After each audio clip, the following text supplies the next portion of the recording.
100 000 morts, 59 sur le seul centre hospitalier Brisset.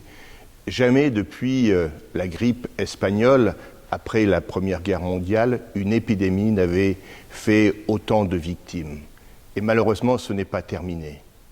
Cela veut dire que nous devons continuer, comme nous l'avons fait, à tout mettre en œuvre, à nous mobiliser à la fois pour organiser le centre de vaccination, pour le démultiplier, pour aussi inciter nos concitoyens à se faire vacciner. C'est la seule solution.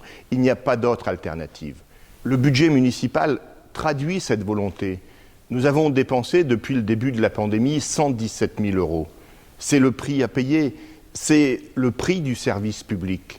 Et aujourd'hui, alors que nous venons de voter le budget de la ville d'Hirson, nous pouvons continuer à la fois à nous battre contre la pandémie, continuer à vous protéger, mais également à préparer l'avenir.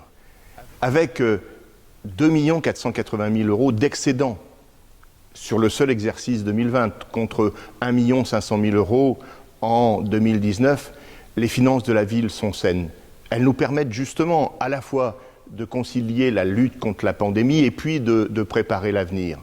Cela veut dire que nous avons à la fois poursuivi le désendettement de la ville, nous avons également diminué les dépenses de fonctionnement, ou limité du moins ces dépenses de fonctionnement, malgré les 117 000 € que j'évoquais.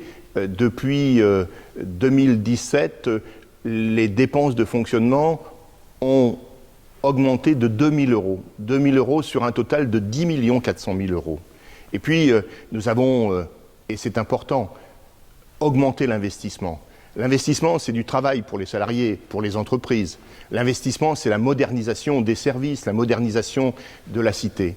Et cette année, nous allons consacrer 3 300 000 € à l'ensemble des dépenses d'équipement pour les grands chantiers, mais également les services. Au premier rang desquels, bien évidemment, je vous l'ai dit, la lutte contre la pandémie, mais également la modernisation de la cité. C'est le prix à payer, mais nous pouvons aujourd'hui engager ces dépenses, tout simplement parce que les finances de la ville le permettent, et grâce également aux subventions qui sont obtenues.